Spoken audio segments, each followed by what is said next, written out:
ഇന്നിപ്പോഴേക്ക് വിശദമായ പ്രതിപക്ഷ നേതാവ് രാഹുൽ ഗാന്ധി പോലീസ് സ്റ്റേഷന് മുന്നിൽ കുത്തിയിരുന്നതിനെ തുടർന്ന് പെല്ലറ്റ് ആക്രമണത്തിൽ പരിക്കേറ്റ വിദ്യാർത്ഥിയുടെ പരാതിയിൽ എഫ്ഐആർ ഇട്ട ഡൽഹി പോലീസ്.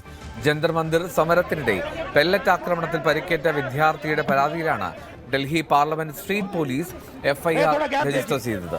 നീതിയിലേക്കുള്ള ആദ്യ ചുവടുവെപ്പാണ് ഇതെന്ന് രാഹുൽ ഗാന്ധി പ്രതികരിച്ചു. अभी कहा शुरुआत हुई है, ये न्याय का पहला कदम है. केस लॉन्च हुआ है, 1 महीना हो गया.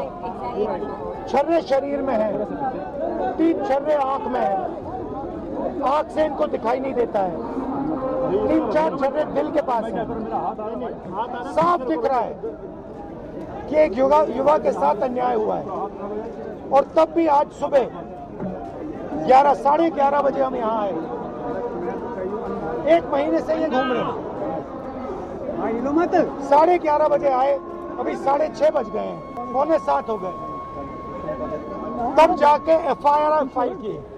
अब आप इमेजिन कीजिए इस देश में कितने महिलाओं का बलात्कार होता है, रेप होता है, कितने बच्चों को मारा जाता है, कितने लोगों को गोली मारी जाती है, कितने लोगों के शरीर में छर्रे होते हैं. ये न्यू दिल्ली, बिल्कुल दिल्ली के बीच में पुलिस स्टेशन है. यहाँ पे न्याय नहीं मिल रहा है.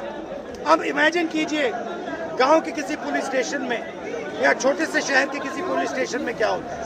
हमने यहाँ पे कोई गलत काम नहीं किया है.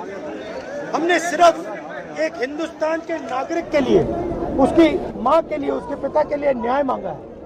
और उसके लिए 8 घंटे लग गए. और फाइनल, बड़ी इंटरेस्टिंग बात, फाइनल परमिशन फाइनल होके होम सेक्रेटरी और अमित शाह जी को देना पड़ा. तब इन्होंने जाके फाइनल एफआईआर दिया है. तो आप समझ जाइए एफआईआर रोक कौन रहा था. ये बेचारे जो पुलिस वाले हैं, ये चाहते थे एफआईआर करना, वो वाले भी चाहते थे एफआईआर करना, बट ऊपर से न्याय की ब्रेक लगी हुई है.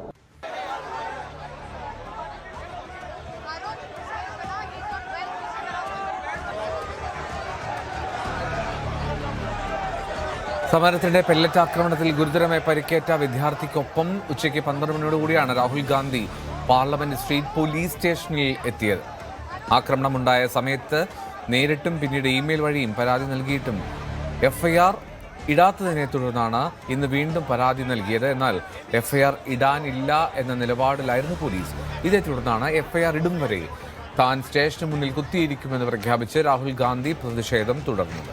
5 മണിക്കൂറിലേറെ നീണ്ട പ്രതിഷേധം എഫ്ഐആർ രജിസ്റ്റർ ചെയ്തതോടെ രാഹുൽ ഗാന്ധി അവസാനിപ്പിച്ചു. കൂടുതൽ വാർത്തകൾക്ക് news 18 Keralam YouTube channel subscribe ചെയ്യുക.